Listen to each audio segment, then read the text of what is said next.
The gunshot echoed through the dusty streets of Lade, South Dakota, in 1878, sending Theodora Zimmerman racing toward the commotion with her medical bag clutched tightly in hand. Another brawl. Another wounded cowboy. Her reputation as the only female doctor in the Black Hills was both her blessing and her curse. Her skirts swished against the weathered boardwalk as she pushed through the crowd gathered outside the Silver Dollar Saloon, her chestnut hair falling loose from its once neat bun. "Make way." "Doctor coming through," she commanded, her voice carrying the authority that 5 years of treating everything from mining accidents to gunshot wounds had earned her. The crowd parted reluctantly, revealing a man sprawled in the dirt, blood seeping through his shirt. A tall figure knelt beside him, pressing a handkerchief against the wound. As Theodora approached, the kneeling man looked up, and her breath caught momentarily. Even covered in dust and another man's blood, there was something striking about him. Storm-gray eyes under the shadow of a well-worn Stetson, a strong jaw covered in stubble that hadn't seen a razor in days. "You the doctor?" he asked, his voice deep and tinged with surprise. "I am," she replied curtly, kneeling on the other side of the wounded man. "And you are Owen Hayes," he said, not removing pressure from the wound. "Just rode into town yesterday, not the welcome I expected." Theodora assessed the wound quickly. Bullet went clean through his shoulder. "He'll live, provided infection doesn't set in." She glanced up at Owen. "You know what you're doing with that pressure point. Military," a shadow crossed his face. "Cavalry, not anymore," she nodded, understanding there was more to that story, but this wasn't the time. "Help me get him to my clinic. It's just down the street." Together they carried the moaning man to her small office behind the town's general store. After they settled him on her examination table, Theodora washed her hands and began cutting away the bloodied shirt. "You can go now, Mr. Hayes," she said, not looking up. "I can manage from here." "Mind if I stay? Might as well see how a lady doctor works." She paused, needle and thread in hand, and fixed him with a stern look. "I work exactly like any doctor, just with cleaner hands and less whiskey on my breath." That drew a small smile from him. "Fair enough."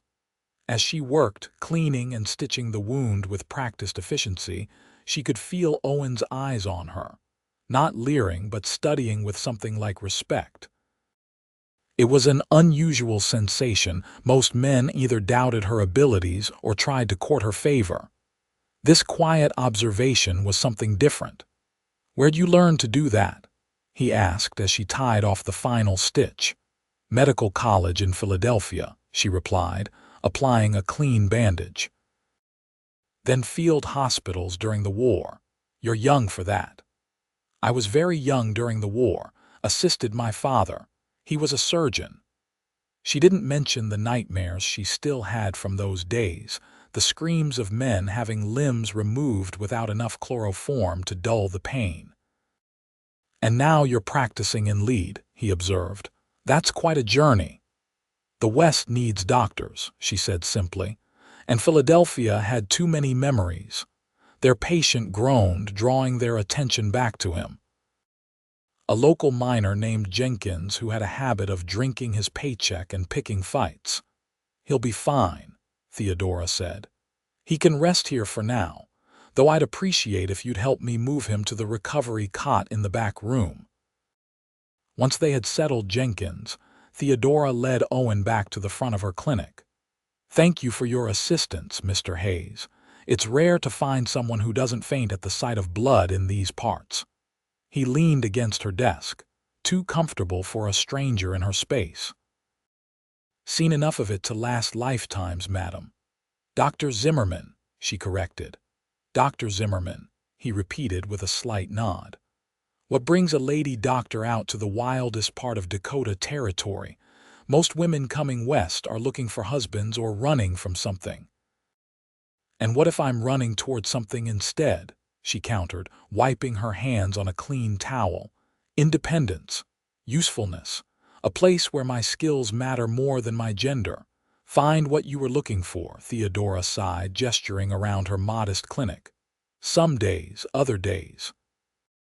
She trailed off, thinking of the miners who refused her treatment, the wives who looked at her with suspicion, the constant battle to prove herself. Difficult being a woman alone out here, he observed. I manage. She straightened her spine, meeting his gaze directly. Now, if you'll excuse me, I have other patients to see today. Instead of leaving, Owen reached into his vest pocket and pulled out a folded paper. Actually, I was hoping to speak with you professionally. I've taken a job managing the Hayes Mining Company operations just outside town. My uncle's business. We need a doctor on retainer for the miners. Theodora raised an eyebrow, surprised. The Hayes Mining Company, one of the largest operations in the hills. The same. My Uncle Henry sent me to oversee things after the last manager embezzled funds and disappeared. And you want to hire me? Most mining operations bring in their own doctors, men, naturally. Owen shrugged. The last one left with the manager, and I've just seen you work. You're good, fast, clean, confident. The miners need someone they can trust when accidents happen. The offer was tempting. Her small practice barely kept her afloat, and having a steady income from the mining company would make a significant difference. The miners might not take kindly to a female physician, she warned. They'll respect results, Owen replied, and I suspect you deliver those. Their eyes locked for a moment too long, and Theodora felt something unexpected stir within her, an awareness she hadn't felt in years. I'll think about it, she said finally, breaking the gaze. Now, unless you're injured yourself, I really do have other patients waiting. Owen nodded, placing his hat back on his head. I'll call on you tomorrow for your answer, doctor. He turned to leave but paused at the door. One more question, if you don't mind. Why lead? Of all the places to practice, why here? Theodora hesitated, then decided on honesty. Because no one here knows what I've lost, or who I used to be. Something in his expression told her he understood that sentiment all too well. He tipped his hat slightly. Until tomorrow, Dr. Zimmerman. After he left, Theodora found herself staring at the door longer than necessary, wondering why the simple question of employment from this stranger had stirred up feelings she'd long since buried beneath duty and work. The next morning dawned with the crisp chill typical of the Black Hills in early autumn. Theodora dressed efficiently in her practical navy skirt and white blouse, pinning her hair in its usual severe bun. As she prepared her clinic for the day's patients, her mind kept returning to Owen Hayes and his offer. A knock at the door interrupted her thoughts. She opened it to find a young boy no more than 12, his face streaked with dirt and panic. Doc Zimmerman, you gotta come quick. There's been a cave-in at the Southern Cross mine. Her heart sank. The Southern Cross was part of the Hayes Mining Company operations. How many injured? Don't know, madam, but Mr. Hayes sent me to fetch you special, said to bring your surgical kit. Theodora moved swiftly, gathering her supplies into her medical bag. Run to the livery and tell them I need my wagon immediately. Within 15 minutes, she was driving her small wagon toward the mine, the boy directing her to a site 3 miles outside of town. As they approached, she could see the chaos miners covered in coal dust, some helping others away from the mine entrance, shouts and cries filling the air. She spotted Owen immediately, his tall frame distinctive as he directed rescue efforts at the mine entrance. When he saw her wagon, he strode over, his face grim beneath a layer of coal dust. 6 men trapped, he explained without preamble as he helped her down from the wagon. 4 others made it out with injuries. The worst are in the company office. Theodora nodded. All business now. Show me. He led her to a small building where injured miners lay on hastily arranged cots. For the next 2 hours, she worked steadily, cleaning wounds, setting broken bones, and stitching gashes. Owen appeared periodically, updating her on the rescue efforts while bringing water and supplies as she needed them.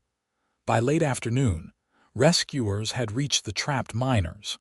Miraculously, all 6 were alive, though 2 were in critical condition. Theodora worked into the night, saving 5 of the 6 men. The 6th, a young man barely 20, succumbed to internal injuries despite her best efforts. It was past midnight when she finally finished, her hands raw from scrubbing off blood between patients, her back aching from hours bent over examining tables. She stepped outside the office building to find Owen sitting on the steps, staring out at the now quiet mine entrance, a lantern casting long shadows across his face. "You should get some rest," she said quietly, sitting beside him despite her exhaustion. He turned to look at her, his expression haunted. "Thank you for coming so quickly. You saved lives today." "Not all of them," she said softly, thinking of the young miner. "No one could have saved Jimmy," Owen replied. His chest was crushed. "The foreman said he was dead before they even got him out." They sat in silence for a moment, the weight of the day heavy between them. "I'll take your offer," Theodora said finally, "to be the company doctor, but I have conditions." Owen nodded. "Name them." "I want a proper infirmary built at each of your mining operations, with basic supplies kept in stock. I want your miners trained in rudimentary first aid. And I want your word that you'll back me when the men inevitably complain about taking orders from a woman." "Agreed," he said without hesitation. "Though after today I doubt many will question you. Word travels fast in mining camps. They already know you saved their friends." She nodded, too tired to argue. "I should get back to town. I'll have patients waiting in the morning." "Stay," Owen said suddenly. "There's a company house just down the path. No one's using it now. You're in no condition to make the drive back to Lead tonight." The thought of the bumpy 3-mile journey in the dark was indeed daunting. "Very well, just for tonight." The company house was small but clean, with basic furnishings. Owen lit the lamps and stoked a fire in the small stove while Theodora sank gratefully into a chair, removing her blood-stained apron. "There's a pump out back if you want to wash up," he said. "I'll bring you something to eat." When he returned with a plate of beans and biscuits, clearly the best the mining camp had to offer, she had washed the worst of the blood from her hands and face, and was sitting by the stove, her hair loose around her shoulders. Owen paused in the doorway, seemingly struck by the transformation. Without her severe bun and professional demeanor, she looked younger, softer somehow. "You should wear your hair down more often," he said, then immediately looked as if he regretted the words. Theodora accepted the plate with a tired smile. "Not very practical for a doctor." "No, I suppose not." He sat in the chair opposite her. "Where did you learn to work like that? Even during the war, I never saw a doctor move so efficiently through so many patients." She ate a few bites before answering. "Necessity is an excellent teacher. After my father died, I continued his practice in Philadelphia while finishing my own medical studies. There was a cholera outbreak that winter. I treated over 30 patients a day for weeks." "Your father taught you well." "Yes," she said simply, not wanting to dwell on those memories. "What about you? Mining seems an odd choice for a former cavalry officer." Owen's expression closed slightly. "Family business. My uncle has no sons, so when I left the army, he offered me a position, said I'd earned enough scars serving my country." "Is that why you left? Injuries?" she asked, her professional curiosity piqued.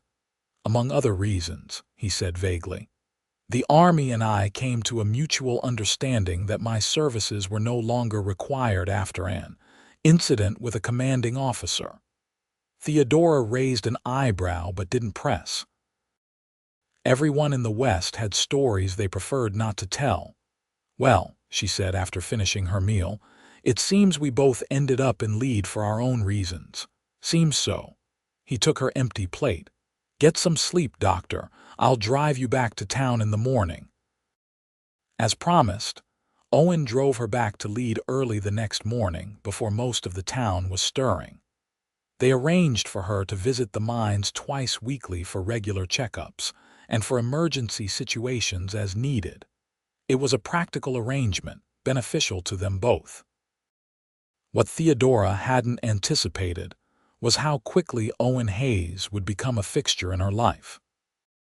In the weeks that followed, he appeared regularly not just for professional matters, but bringing her lunch when she forgot to eat, escorting her home after late-night emergencies, even attending the small church services beside her on Sundays. The town noticed. Theodora became aware of whispers and knowing glances whenever they were seen together. It bothered her more than it should have. "People are talking," she said bluntly one afternoon as Owen walked her back to her clinic after she'd treated a miner's broken arm. "People always talk," he replied easily. "Especially in small towns. It's different for a woman alone," she insisted. "My professional reputation is excellent," he interrupted. "No one doubts your abilities, Theodora." It was the first time he'd used her given name. Somehow it felt more intimate than it should have. "What they doubt is my judgment," she continued. "A female doctor is already suspect in most eyes. If they think I'm distracted by personal matters, they'll question my competence." Owen stopped walking, turning to face her fully. "Is that what you think I'm doing, distracting you?" "I think you're being kind," she said carefully, "and I appreciate it, but appearances matter for women in my position." He studied her face for a long moment. "Very well, I'll be more circumspect." True to his word, Owen became more careful about their public interactions. He still called on her professionally, still ensured she was safe and compensated fairly for her work, but the friendly lunches and Sunday walks ceased. Theodora told herself it was for the best, even as she found herself missing his company. It had been a long time since anyone had treated her as both a capable professional and a woman deserving of care and attention. 3 weeks after their conversation, disaster struck the Hayes Mining Company again. Not a collapse this time, but a fire in one of the deeper shafts. Theodora was called immediately, treating burns and smoke inhalation through the night. As dawn broke, she found herself counting the injured, realizing with growing alarm that Owen wasn't among them. "Where is Mr. Hayes?" she demanded of the foreman. The man's soot-blackened face told her everything before he spoke. "Still down there, Doc." He went back for 2 men who were trapped. The support beams gave way just after they got the men out. Theodora's heart seemed to stop. "Is he?" "Don't know. Rescue teams trying to reach him now, but that section is still burning." The next hours were the longest of her life. She continued treating the injured miners mechanically, her mind constantly drawn to the mine entrance where men worked frantically to clear debris and extinguish flames. It was nearly noon when a shout went up. They'd found him. Theodora rushed to the entrance as 4 miners carried Owen out on a makeshift stretcher. He was unconscious, his face and clothing blackened with soot, a deep gash across his forehead streaming blood. She assessed him quickly, professional training overriding personal fear. "Get him to the infirmary now." In the newly constructed infirmary building, she worked frantically, cleaning his wounds, checking for broken bones, listening to his labored breathing for signs of lung damage from the smoke. "Don't you dare die on me, Owen Hayes," she muttered as she stitched the gash on his forehead. Not when I've just started to, she caught herself, shocked at what she'd nearly admitted aloud. Hours passed. Owen remained unconscious, his breathing ragged but steady. Theodora refused to leave his side, sending assistants to check on her other patients. When night fell, she sat beside his bed, monitoring his pulse, occasionally wiping his brow with a cool cloth. Just past midnight, his eyes flickered open. For a moment he seemed disoriented, then his gaze focused on her face. "Am I dead?" he rasped. "Because you look like an angel with your hair down like that." Relief flooded through her, so intense she nearly wept. "Your vision must be affected by the head wound," she said, trying to sound professional despite the tremble in her voice. "And that's a terrible line, Mr. Hayes." A weak smile crossed his lips. "Not my best work," he admitted. "How bad is it?" "3 broken ribs. Second-degree burns on your hands and arms, a concussion from the beam that fell on you, and your lungs are compromised from the smoke." She recited his injuries clinically, hiding her fear behind medical terminology. "But I'll live." "Yes," she said firmly, "though it was a close call." He closed his eyes briefly. "The men I went back for, both alive, thanks to you," she assured him, "though one may lose his leg." Owen nodded slightly, wincing at the movement. "Worth it, then?" Theodora felt a surge of anger suddenly. "Worth nearly getting yourself killed." "What were you thinking, going back into a burning mine?" "That I couldn't leave men behind," he said simply. "Not again." Something in his tone made her pause. "What do you mean, not again?" He was quiet for so long she thought he might have drifted back to sleep. Finally he spoke, his voice barely audible. "Apache Campaign, Arizona Territory, 1875. My commanding officer ordered a retreat, leaving 2 wounded men behind," I argued. He insisted. "The men were captured alive." His voice grew hollow. "What the Apache did to them?" "When we found their bodies 3 days later." He swallowed hard. "That was the incident that ended my military career. I broke the colonel's jaw when he tried to defend his decision." Theodora took his hand gently, mindful of the burns. "I'm sorry, Owen. Ever since, I've promised myself I'd never leave anyone behind again, no matter the cost." "Even if the cost is your life?" she asked softly. "Some prices are worth paying, Theodora."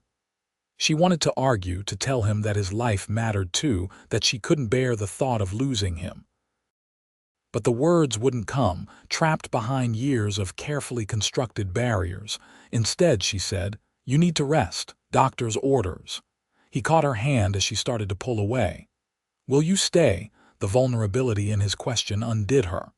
"Yes," she whispered. "I'll stay."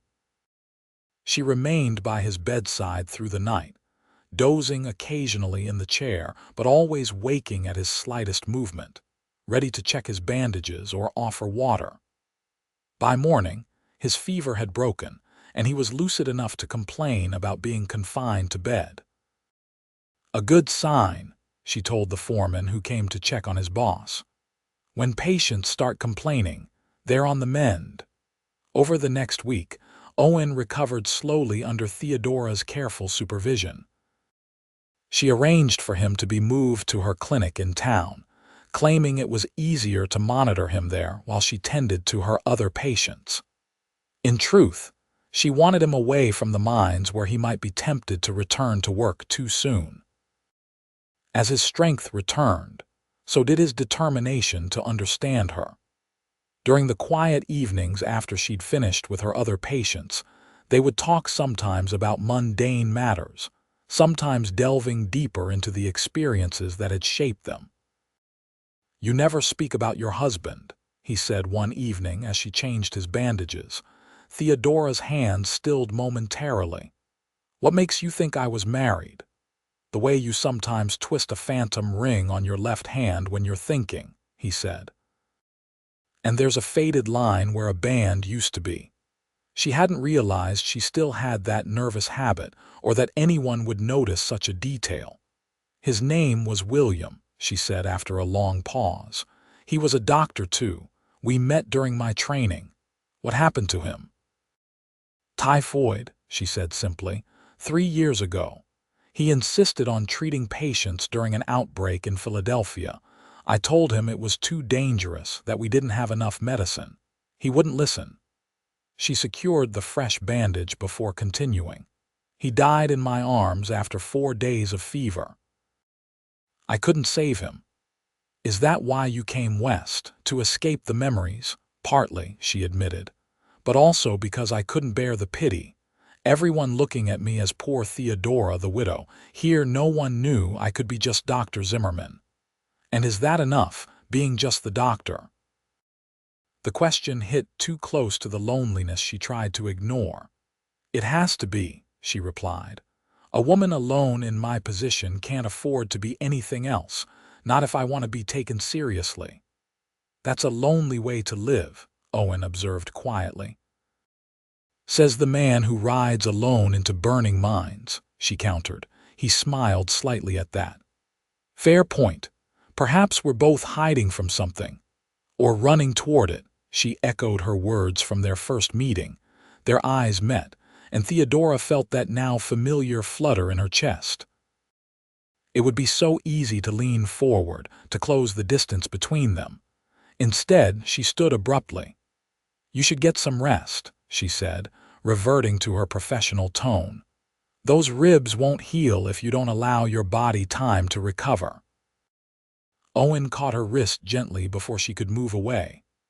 Theodora, just her name, nothing more, but the way he said it made her breath catch. Thank you, not just for the medical care, she nodded, not trusting her voice, and slipped from the room. That night, lying in her small bedroom above the clinic, Theodora faced the truth she'd been avoiding. She was falling in love with Owen Hayes. The realization terrified her. Love meant vulnerability, the possibility of loss, the risk of having her heart broken again. It meant potentially compromising the independence she'd fought so hard to maintain. Yet when she thought of Owen, his quiet strength, his respect for her work, the way he looked at her, as if seeing something precious, she couldn't deny the yearning for connection that she'd suppressed for so long. By the end of the second week, Owen was well enough to return to his own quarters at the mining company's main office. Theodora found herself inventing reasons to check on him, bringing medicines he didn't strictly need, asking about symptoms that had already resolved. If Owen noticed her flimsy excuses, he didn't comment. Instead, he seemed to welcome her visits, making time for her no matter how busy his day.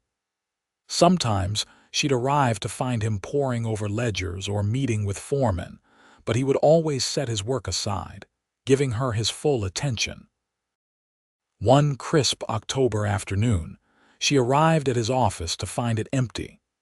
His assistant informed her that Mr. Hayes had gone to inspect operations at the Southern Cross mine and wasn't expected back until evening. Disappointed but unwilling to admit it, Theodora decided to return to town. As she walked toward her wagon, a commotion near the company stables caught her attention. A group of miners had gathered around something, their voices raised in alarm.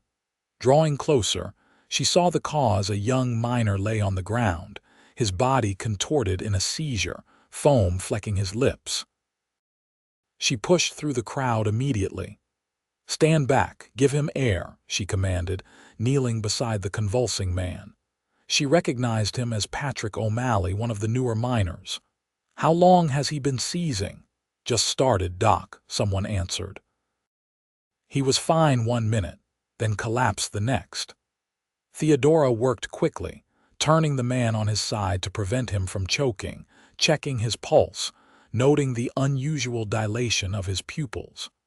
The seizure lasted nearly 2 minutes before his body finally relaxed. As she examined him further, she noticed something troubling: tiny puncture wounds on his ankle, barely visible beneath his pant leg. She rolled up the fabric to reveal 2 small, inflamed puncture marks. Rattlesnake, she announced grimly. Has anyone seen a snake nearby? The miners glanced around nervously, shaking their heads. We need to get him to the infirmary now, she ordered. And someone find Mr. Hayes. Tell him what's happened. 4 men carried O'Malley to the infirmary while Theodora hurried ahead to prepare. She had treated snake bites before, but they were always dangerous, especially with the venom having already spread enough to cause seizures. For the next hour, she worked frantically, cleaning the wound, applying poultices to draw out the poison, administering medicines to counter the effects of the venom. O'Malley drifted in and out of consciousness, his breathing labored, his skin clammy. The infirmary door burst open and Owen strode in, his face tight with concern. "How is he?" "Fighting," Theodora replied without looking up from her patient. "But the venom is strong. I've done what I can, but—" She trailed off, not wanting to voice her fears. Owen moved to the opposite side of the bed, studying O'Malley's pale face. "He's young and strong," he said, "and he has the best doctor in Dakota Territory treating him." Despite her worry, Theodora felt a flush of warmth at his confidence in her abilities. "I need fresh water and more clean bandages," she said, "and someone should notify his family." "Lives with his brother's family in lead," Owen said. "I've already sent word." They worked together through the afternoon and into evening, Theodora monitoring O'Malley's vital signs while Owen helped change bandages, fetch supplies, and keep the concerned miners updated on their friend's condition. As night fell, O'Malley's fever worsened. Theodora bathed his face and chest with cool water, fighting to bring his temperature down. Owen worked alongside her, neither speaking much as they focused on the task at hand. Just past midnight, O'Malley's breathing suddenly grew more labored, his pulse racing dangerously fast. "He's not getting enough air," Theodora said urgently. "The venom is affecting his lungs." "What can we do?" Owen asked, tension evident in his voice. She made a quick decision. "There's a procedure risky, but it might help. I need to make an incision in his throat to create an airway." Owen didn't hesitate. "Tell me what you need." With his assistance, Theodora performed the emergency tracheotomy, her hands steady despite the stakes. It was a delicate procedure, one she'd only performed twice before, but she had no choice. Without it, O'Malley would certainly die. To her immense relief, the procedure worked. O'Malley's breathing eased, and within an hour, his fever began to subside.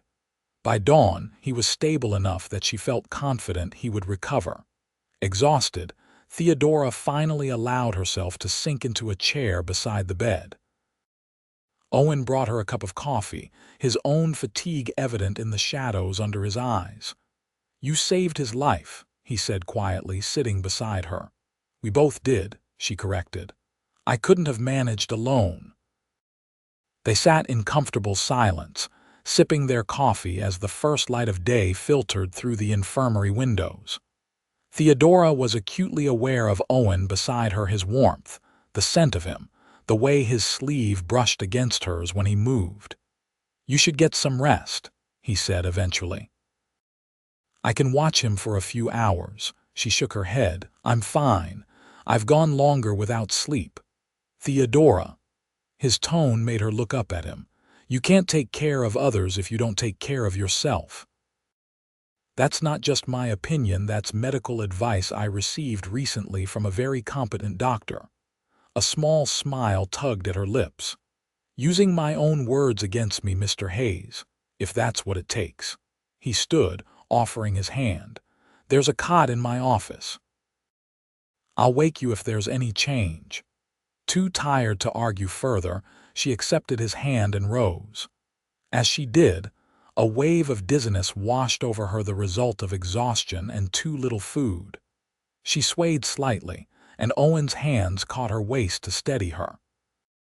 Suddenly they were standing very close, his hands warm through the fabric of her blouse, her palms resting against his chest where she'd reached out instinctively for balance. Their eyes met, and the world seemed to still around them. For one breathless moment, Theodora thought he might kiss her. Part of her, a larger part than she cared to admit, hoped he would. But then O'Malley stirred on the bed, breaking the spell.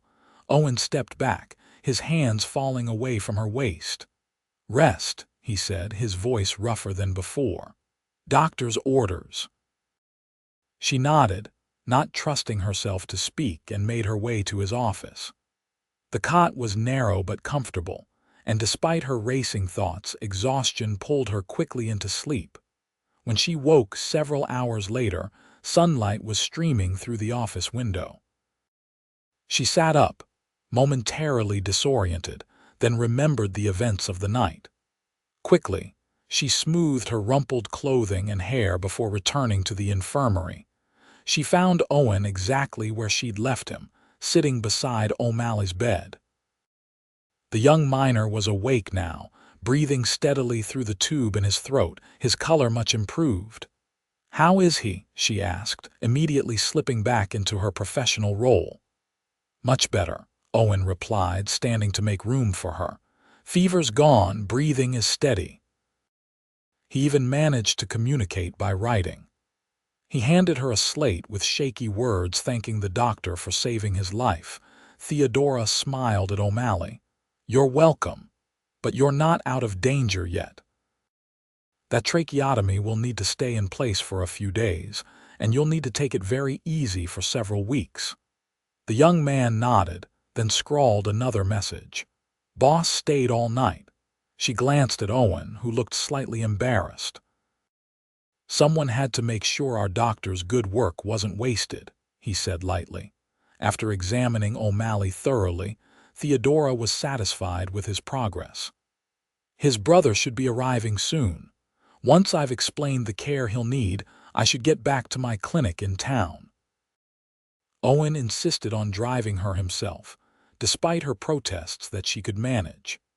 The ride back to Lead was quiet, both of them tired from the long night and perhaps uncertain how to address the moment of intimacy they'd shared. As they reached her clinic, Owen helped her down from the wagon. "Thank you, Theodora," he said, still holding her hand. "Not just for O'Malley, for everything." The sincerity in his voice touched her. "I was just doing my job." "No," he said firmly. "It was more than that. You care, truly care. That's rare in this world." Before she could respond, he lifted her hand to his lips, pressing a gentle kiss to her knuckles. It was a gentlemanly gesture, nothing inappropriate, yet it sent warmth cascading through her entire body. "I'll check on you tomorrow," he said, releasing her hand.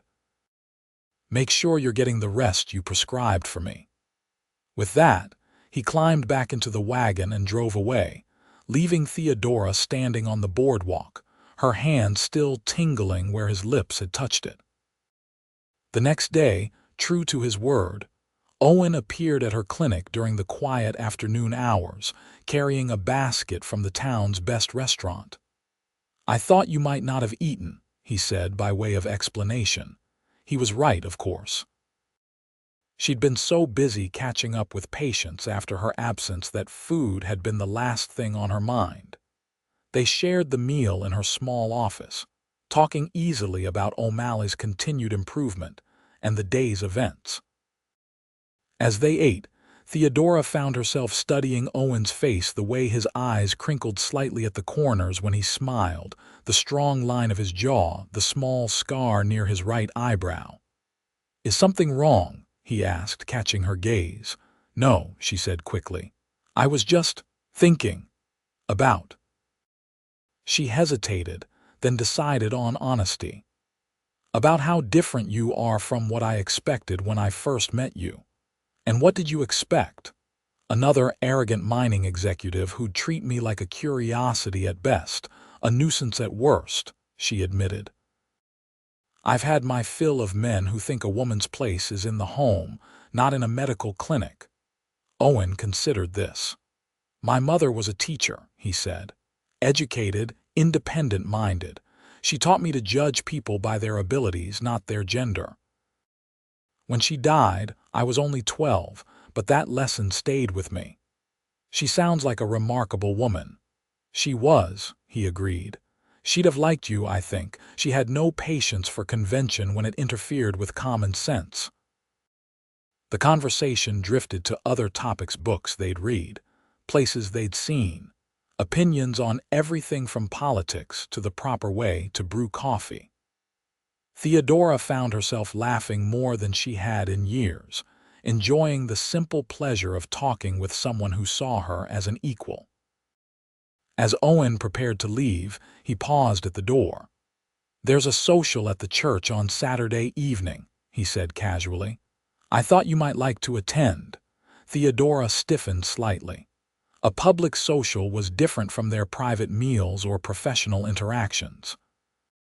It would be a statement to the entire town. "I'm not sure that's wise," she said carefully. "Because people might talk." He stepped closer. "They're already talking, Theodora.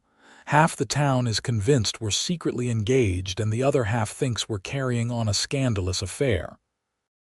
She blushed furiously. "That's precisely why we might as well give them something real to talk about," he suggested, a hint of mischief in his eyes. "Or why we should continue to hide whatever this is between us." "And what exactly is this?" she challenged, heart racing. Owen's expression grew serious. "Something I haven't felt in a very long time, something worth exploring if you're willing." The directness of his answer caught her off guard. "Owen, my practice, my independence. I'm not asking you to give up anything," he said softly. "I would never want that. Your work, your independence, they're part of what I admire about you." "Then what are you asking?" "Just a dance," he said, smiling slightly. "For now." The simplicity of the request, coupled with the promise of "for now" that hinted at something more, was impossible to resist. "One dance," she agreed. Saturday evening arrived too quickly for Theodora's comfort. She found herself standing before her small mirror, assessing her appearance with unusual concern. She'd chosen her best dress, deep blue silk with modest lace trim at the collar and cuffs. It was several years out of fashion, but it was the only truly feminine garment she owned that wasn't designed primarily for practicality. Her hair gave her the most trouble. Usually pinned severely back for work, it felt foreign, hanging in soft waves around her shoulders. Would it seem too forward? Too deliberate an attempt to appear attractive? She nearly pinned it up again, then remembered Owen's comment about liking it down. "This is ridiculous," she muttered to her reflection. "You're a grown woman, a doctor, not some silly girl primping for her first dance." Yet she couldn't deny the flutter of anticipation in her stomach, or the way her pulse quickened when she heard the knock at her door precisely at 7 o'clock. Owen stood on her porch looking more handsome than she'd ever seen him. He'd traded his usual work clothes for a dark suit, his hair neatly combed, his face freshly shaved. He held his hat in his hands, and for a moment he looked almost nervous. Then he saw her, and his expression transformed into something that made her heart skip. "You look beautiful," he said simply. "Thank you," she replied, feeling uncharacteristically shy. "You clean up well yourself, Mr. Hayes." He offered his arm with a slight bow. "Shall we scandalize the good people of Lead, Dr. Zimmerman?" Despite her nerves, she laughed, taking his arm. "Just one dance," she reminded him. "Of course," he agreed, though the twinkle in his eye suggested he had other ideas. The church social was already in full swing when they arrived. Lanterns hung from the rafters of the community hall, casting a warm glow over the gathered townspeople. A small band played in one corner, while tables laden with food and punch lined the walls. Their entrance did not go unnoticed. Conversations paused momentarily as heads turned in their direction. Theodora felt her cheeks warm under the scrutiny, but Owen's steady presence beside her gave her courage. Mrs. Whittaker, the banker's wife and self-appointed social arbiter of lead, approached them immediately. "Dr. Zimmerman, Mr. Hayes," she greeted, her eyes sharp with curiosity. "How lovely to see you both here, together." "Good evening, Mrs. Whittaker," Theodora replied politely. "It's a beautiful gathering." "Indeed," the older woman agreed, her gaze flicking between them. "Mr. Hayes, I didn't realize you were a church-going man." "I find my faith is strengthened by good company," Owen replied smoothly. "And good music. Speaking of which," he turned to Theodora. "I believe they're playing our song, Doctor." Before Mrs. Whittaker could respond, Owen led Theodora toward the dance floor. "We don't have a song," she whispered as he turned to face her. "We do now," he said, taking her hand in his and placing his other hand respectfully at her waist. The music was a simple waltz, and Theodora was grateful for the dancing lessons her mother had insisted on years ago. She'd had little occasion to use them since coming west. "Everyone is watching," she murmured as they moved across the floor. "Let them," Owen replied. "I'm only looking at you," and he was, his gaze never leaving her face as they danced. Theodora gradually relaxed into his arms, the music and motion creating a private world for just the two of them. One dance became two, then three, until she lost count. They took a break for punch and conversation with various townspeople. To Theodora's surprise, most were warm and welcoming, seeming genuinely pleased to see her enjoying herself. Even some of her more reluctant patients approached to introduce their wives or ask after their recoveries. "See," Owen said quietly as they stood near the refreshment table. "No one thinks less of you for having a life outside your clinic." "Perhaps," she conceded, "though I suspect your reputation helps. The heroic mine manager who saved his men from a fire carries more social weight than the female doctor."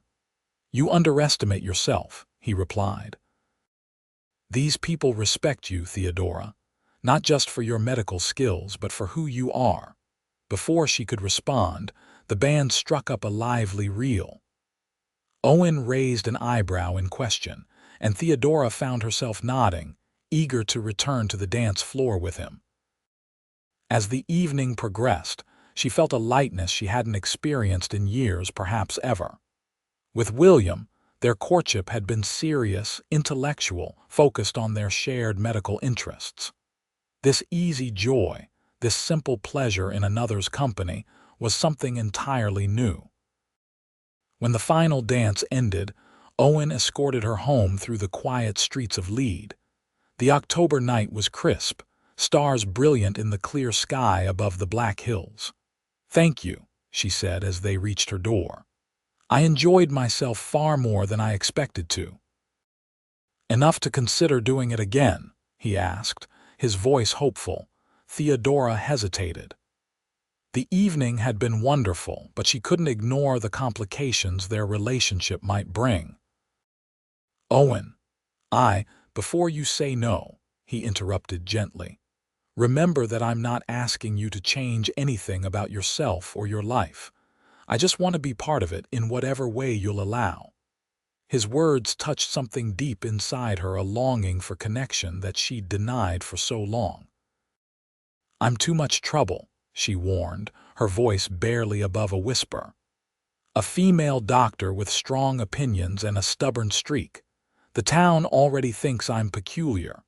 Being associated with me could affect your standing with the miners, the business owners." Owen stepped closer, close enough that she could feel the warmth of him in the cool night air.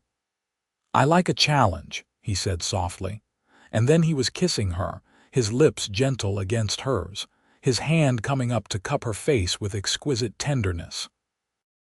Theodora froze for an instant, then melted into the kiss, her hands finding his shoulders, her heart racing. When they finally parted, both slightly breathless, Owen rested his forehead against hers. "I've been wanting to do that for weeks," he admitted. "So have I," she confessed, surprising herself with her honesty. He smiled, brushing a strand of hair from her face. "Then perhaps we should stop warning each other away and see where this leads." Theodora took a deep breath, then nodded. "Perhaps we should." In the weeks that followed, Lead witnessed the cautious blossoming of a romance between the mining executive and the lady doctor. They maintained professional decorum during working hours, but evenings and Sundays became their time together. Owen took her on proper outings, dinners at the hotel restaurant, rides through the autumn-painted hills, even a trip to Deadwood for a theatrical performance. Theodora found herself growing accustomed to having him in her life, to sharing her thoughts and concerns with someone who truly listened. For his part, Owen seemed content to follow her lead, never pushing for more than she was ready to give. He respected her work, often adjusting his own schedule to accommodate her patient's needs, understanding without resentment when emergencies called her away. As winter settled over the Black Hills, bringing snow and bitter cold, their relationship deepened. On evenings when blizzards howled outside, they would sit by the fire in Theodora's small parlor, reading aloud to each other or simply talking until the late hours. It was during one such evening, with snow piling against the windows and the wind moaning through the eaves, that Owen finally spoke of his deeper feelings. "I love you, Theodora," he said simply. No grand declarations or flowery speeches, just the plain truth spoken from the heart. She looked up from the medical journal she'd been reading, her heart pounding. Part of her had known this was coming, had perhaps been waiting for it. Another part, the cautious, self-protective part, felt a flutter of panic. "Owen, you don't need to say it back," he assured her quickly. "I just wanted you to know.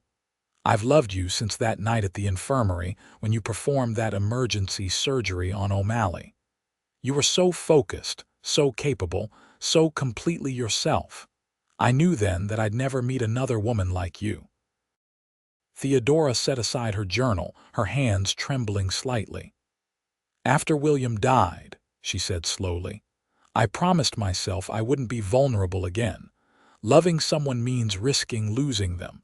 In our line of work, with accidents and disease so common." "Life offers no guarantees," Owen acknowledged. "But isn't that all the more reason to embrace what happiness we can find?" She met his gaze, seeing the sincerity there, the steady affection that had become the foundation of her days. "I do love you," she admitted finally, "and it terrifies me." He crossed to her chair, kneeling beside it to take her hands in his. "We can be terrified together," he offered with a small smile. "I'm not exactly experienced at this either." "No previous entanglements?" she asked, genuinely curious. A man of his age, his position, surely there had been someone. "One," he said honestly, "before the war. She married someone else while I was away fighting. It was for the best. We were very young and I came back, different." Theodora touched his face gently. "And now?" "Now I know what I want," he said firmly. "Who I want." Their kiss was deeper than before, filled with the newfound honesty between them. When they broke apart, Theodora knew they had crossed some invisible boundary. "It's getting late," she said softly, "and the storm is worsening." Owen nodded, understanding her unspoken concern about propriety. "I should go before the roads become impassable," but as he moved to stand, she held his hand tighter. "Or you could stay," she whispered. His eyes widened slightly. "Theodora, are you sure?" "Your reputation is already the subject of town gossip," she finished for him. "And for once I find I don't care what people think." She stood, still holding his hand. "I only care what you think." "I think you're the most extraordinary woman I've ever known," he said, his voice rough with emotion. "And that I want nothing more than to wake up beside you tomorrow." The blizzard raged through the night, but within the small house on Pine Street, Theodora and Owen discovered a warmth that had nothing to do with the fire burning low in the grate. Years of loneliness and self-protection melted away under gentle touches and whispered endearments. For the first time since William's death, perhaps for the first time ever, Theodora allowed herself to be simply a woman in love, without reservations or fears. Morning found them tangled together beneath her quilts, the room cold but their shared space warm and intimate. Owen traced lazy patterns on her bare shoulder as sunlight filtered through frost-covered windows. "Regrets?" he asked quietly. Theodora shook her head, surprising herself with the certainty of it. "None." "Good," he murmured, pressing a kiss to her temple. "Because I plan to do this again. Often. Preferably after we're married." She propped herself up on one elbow to look at him, startled. "Married?" Owen smiled, reaching up to tuck a strand of hair behind her ear. "Was that too sudden? I thought I'd made my intentions fairly clear." "You hadn't actually mentioned marriage," she pointed out. "An oversight," he admitted. "Though, in my defense, I was planning something more romantic than a morning proposal in a freezing bedroom." Despite her surprise, Theodora found herself laughing. "And here I thought you were just after my medical expertise for your mining operation." "Well, that is a considerable benefit," he teased, pulling her back down beside him. "But mostly I just want you, Theodora Zimmerman, in my life. Always." His expression grew more serious. "I want to build something with you, a partnership, a life." "What about my practice?" she asked, the practical concern surfacing despite her happiness. "What about it? Lead needs a doctor. You need patience. Nothing would change except your name if you wanted to change it. And if I wanted to keep my name professionally." "Then you'll be Dr. Zimmerman at work and Mrs. Hayes at home," he said simply. "Whatever you prefer." The ease with which he accepted her concerns, his willingness to adapt rather than expect her to conform, confirmed what she already knew in her heart. This man was different not just from William, but from any man she'd known. "Yes," she said, surprising them both with her decisiveness. "Yes, I'll marry you, Owen Hayes." His smile was brilliant as he pulled her into a kiss that quickly deepened into something more passionate.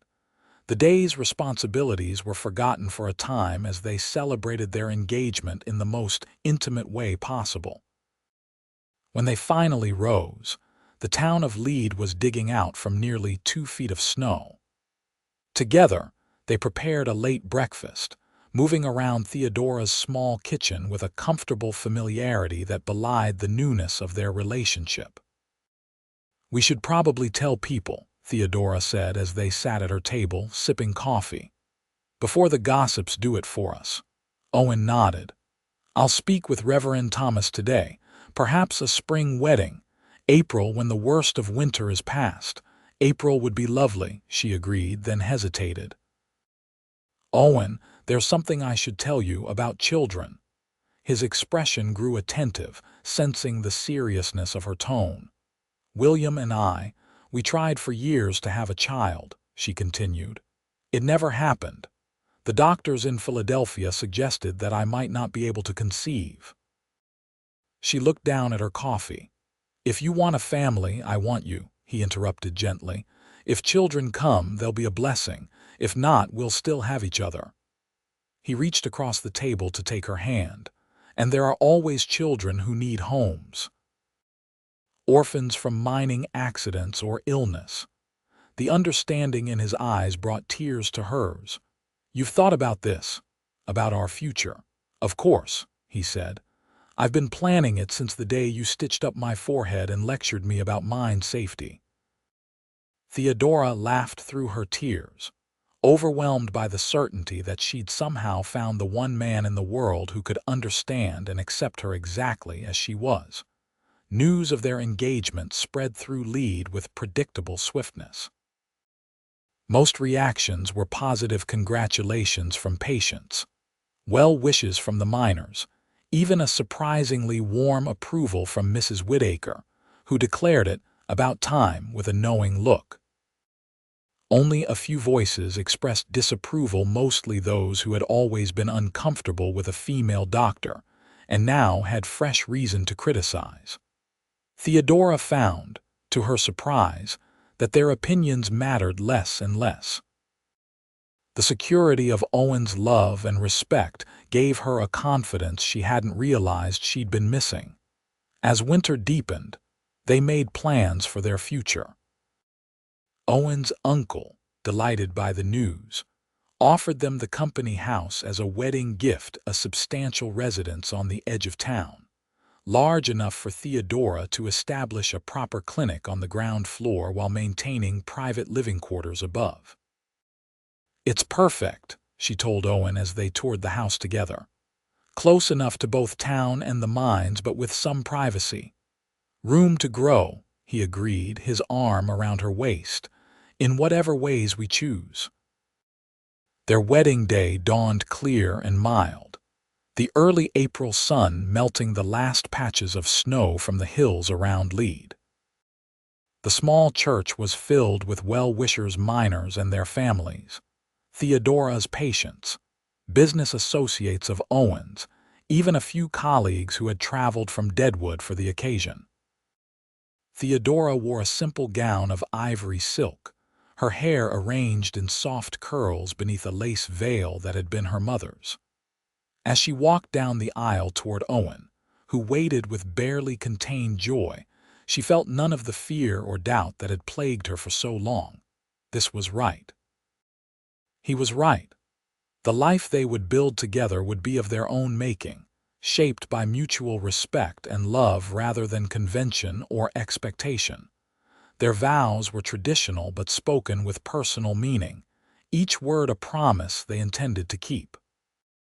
When Reverend Thomas pronounced them husband and wife, Owen's kiss was both tender and possessive, a public declaration of what they had come to mean to each other.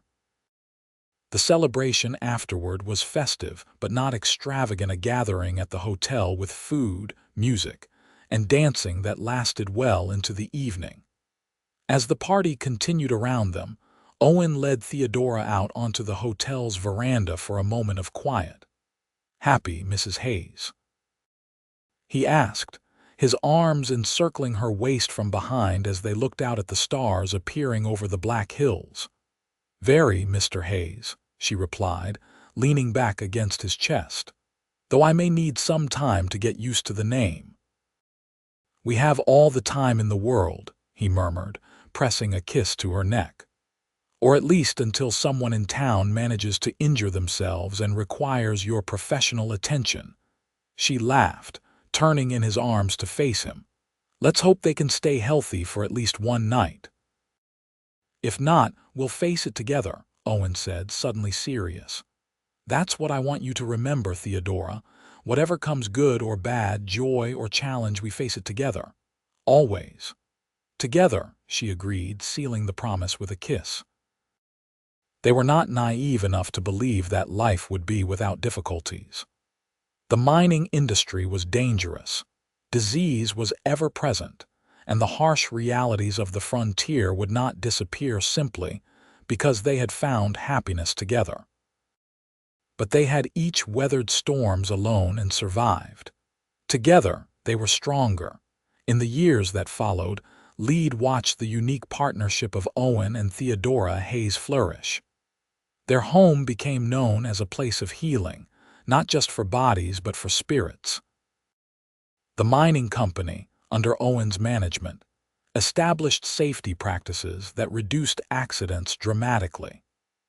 Theodora's clinic expanded to include a small hospital wing where she trained young women as nurses, creating opportunities that had not existed before. To their mutual surprise and joy, in their second year of marriage, Theodora discovered she was expecting a child. The pregnancy was difficult, her age and previous inability to conceive creating complications, but Owen never left her side through the long months of waiting and worry. Their son, William Henry Hayes, was born on a snowy December night after 20 hours of labor. As Theodora held their child for the first time, Owen sitting beside her on the bed with tears in his eyes, she felt a completion of the circle that had begun that day in 1878 when a gunshot had brought them together on the dusty street. "He's perfect," Owen whispered, gently touching their son's tiny hand. "He is," Theodora agreed, exhausted but radiantly happy. "And so is this, all of it." 2 years later, they welcomed a daughter, Elizabeth Grace, completing their family. The children grew strong and curious, raised with their father's quiet strength and their mother's fierce intelligence. As Lead grew from a mining camp into a proper town, the Hayes family remained at its heart, Owen eventually becoming mayor, Theodora establishing a proper school of nursing that drew young women from across the territory. Their home remained a place where everyone was welcome, where help was freely given, where love was the foundation of all they did. On their 25th wedding anniversary, the town held a celebration in their honor. As they stood together receiving the good wishes of friends and neighbors, Theodora leaned close to her husband. "Still think I was worth the trouble?" she asked teasingly. Owen looked at her, his hair now silver at the temples but his eyes still holding the same warmth they had that day in her clinic so many years ago. "Best challenge I ever accepted," he replied, kissing her hand. "And I'd do it all again tomorrow." In a land where hardship and struggle were the common currency, Owen and Theodora Hayes had discovered that love, patient, respectful, enduring love, was the greatest fortune of all. What had begun with a warning and a challenge had become a legacy that would endure long after they were gone, a testament to the power of finding the one person who sees you exactly as you are and loves you not despite it, but because of it.